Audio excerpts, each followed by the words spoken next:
ಕರ್ತನಲ್ಲಿ ಪ್ರೀತಿಯುಳ್ಳ ದೇವ ಜನರೇ, ನಿಮ್ಮೆಲ್ಲರಿಗೂ ಈ ಬೆಳಗಿನ ಶುಭ ವಂದನೆ. ಈ ಹೊತ್ತಿಗೆ ಆಯ್ದುಕೊಂಡ ದೇವರ ವಾಕ್ಯದ ಭಾಗವು ಅದು ಯೆಶಾಯನ ಪ್ರವಾದನೆಯ ಗ್ರಂಥ 27ನೇ ಅಧ್ಯಾಯ 6ನೇ ವಚನ. ಮುಂದಿನ ಕಾಲದಲ್ಲಿ ಯಾಕೋಬು ಬೇರಿರುವುದು, ಇಸ್ರಾಯೇಲು ಹೂ ಬಿಟ್ಟು ಚಿಗುರುವುದು, ಆ ವೃಕ್ಷವು ಭೂಮಂಡಲವೆಲ್ಲ ಫಲದಿಂದ ತುಂಬಿಸುವುದು ಎಂಬುವಂಥದ್ದೇ. ಮುಂದಿನ ಕಾಲದಲ್ಲಿ ಯಾಕೋಬು ಬೇರಿರುವುದು, ಇಸ್ರಾಯೇಲು ಹೂ ಬಿಟ್ಟು ಚಿಗುರುವುದು, ಆ ವೃಕ್ಷವು ಭೂಮಂಡಲವೆಲ್ಲ ಫಲದಿಂದ ತುಂಬಿಸುವುದು. Those who come he shall cause to take root in Jacob, Israel shall blossom and bud and fill the face of the world with fruit. ಈ ವಾಕ್ಯದಲ್ಲಿ ಇಸ್ರಾಯೇಲ್ ಅಥವಾ ಯಾಕೋಬನ ಭವಿಷ್ಯದ ಪುನಃಸ್ಥಾಪನೆಯನ್ನು ವಿವರಿಸಲು ಅರಳುವ ಬಳ್ಳಿಯ ರೂಪಕವನ್ನು ಬಳಸಲಾಗಿದೆ.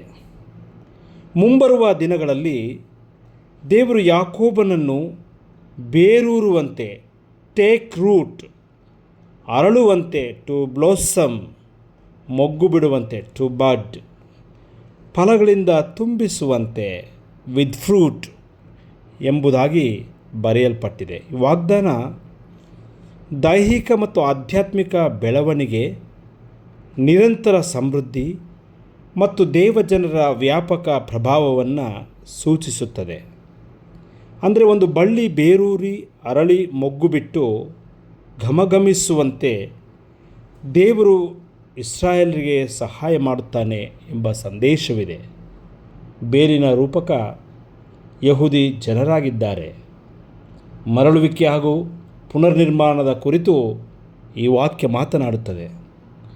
ಜೊತೆಗೆ ಆಧ್ಯಾತ್ಮಿಕ ಪುನರುಜ್ಜೀವನ ಮತ್ತು ದೇವರ ಕೃಪೆ ಮತ್ತು ಆತನ ಒಳ್ಳೆಯ ಕಾರ್ಯಗಳ ಕುರಿತಾಗಿದೆ. ಚರಿತ್ರೆಯಲ್ಲಿ ಇಸ್ರಾಯೇಲರು ದೇವರಿಗೆ ಇಷ್ಟವಾದಂಥ ದ್ರಾಕ್ಷೆಯ ಬಳ್ಳಿಯಾಗಿದ್ದರು, ದ್ರಾಕ್ಷೆಯ ತೋಟವಾಗಿದ್ದರು. ದೇವರ ಅನುಗ್ರಹದಲ್ಲಿ ಆಳವಾಗಿ ಬೇರುಗಳನ್ನು ಹೊಂದಿರುವ ಮತ್ತು ಹೇರಳವಾಗಿ ಫಲಗಳನ್ನು ಉತ್ಪಾದಿಸುವ ಬಳ್ಳಿ ಇಸ್ರಾಯೇಲ್ ಆಗಿದೆ. ಬಳ್ಳಿ ಹರಳುವುದು, ಮೊಗ್ಗು ಬಿಡುವುದು, ಫಲ ಕೊಡುವುದು ಯಾಕೋಬನಿಂದ ಕ್ರಿಸ್ತನ ತನಕ ಸೂಚಿಸಲಾಗಿದೆ. ಯೇಸು ಹೇಳಿದಂಥ ಮಾತು, ನಾನೇ ನಿಜವಾದ ದ್ರಾಕ್ಷೆ ಬಳ್ಳಿ, ನೀವು ಕೊಂಬೆಗಳು.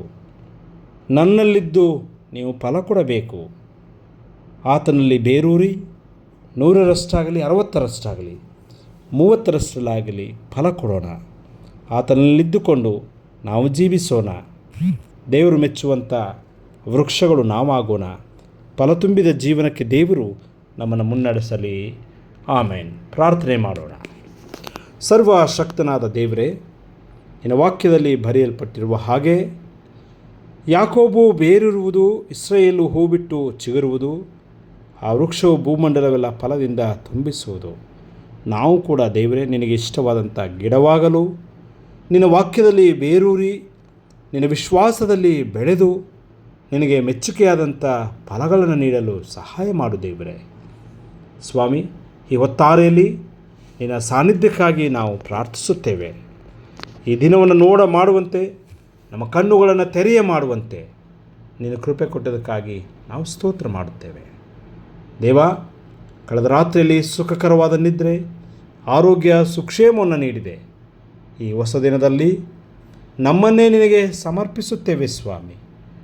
ನಮ್ಮ ಹಿಂದಿನ ಎಲ್ಲ ಕೆಲಸ ಕಾರ್ಯಗಳಿಗಾಗಿ, ಹೋಗೋಣ ಬರೋಣಗಳಿಗಾಗಿ ನಿನ್ನಲ್ಲಿ ನಾವು ಪ್ರಾರ್ಥಿಸುತ್ತೇವೆ. ನಿನ್ನ ಸಹಾಯವನ್ನು, ಕರುಣೆಯನ್ನು ನಮಗೆ ಅನುಗ್ರಹಿಸು ದೇವರೇ. ದೇವರೇ, ಹಿಂತಿರುಗಿ ನಾವು ಬರುವಾಗಲೂ, ನಮ್ಮ ಗೂಡುಗಳಿಗೆ ಸೇರುವಾಗಲೂ ನಿನ್ನ ಕೃಪೆ ನಮ್ಮನ್ನು ಆವರಿಸಲಿ. ನಮ್ಮನ್ನು, ನಮ್ಮ ಕುಟುಂಬವನ್ನು, ನಮ್ಮ ಮಕ್ಕಳನ್ನು ನಿನ್ನ ಸನ್ನಿಧಾನಕ್ಕೆ ನಾವು ಸಮರ್ಪಿಸುತ್ತೇವೆ. ಈ ದಿನವೆಲ್ಲ ನೀನು ನಮ್ಮ ಜೊತೆಗಾರನಾಗಿದ್ದುಕೊಂಡು ಕೈ ಹಿಡಿದು ನಡೆಸೆಂದು ನಮ್ಮ ರಕ್ಷಕನೂ ಒಡೆಯನೂ ಆಗಿರುವ ಯೇಸು ಸ್ವಾಮಿ ಸಲ್ಲಿ ಪ್ರಾರ್ಥಿಸ್ತೇವೆ ನಮ್ಮ ದೇವರೇ. ಆಮೇನ್.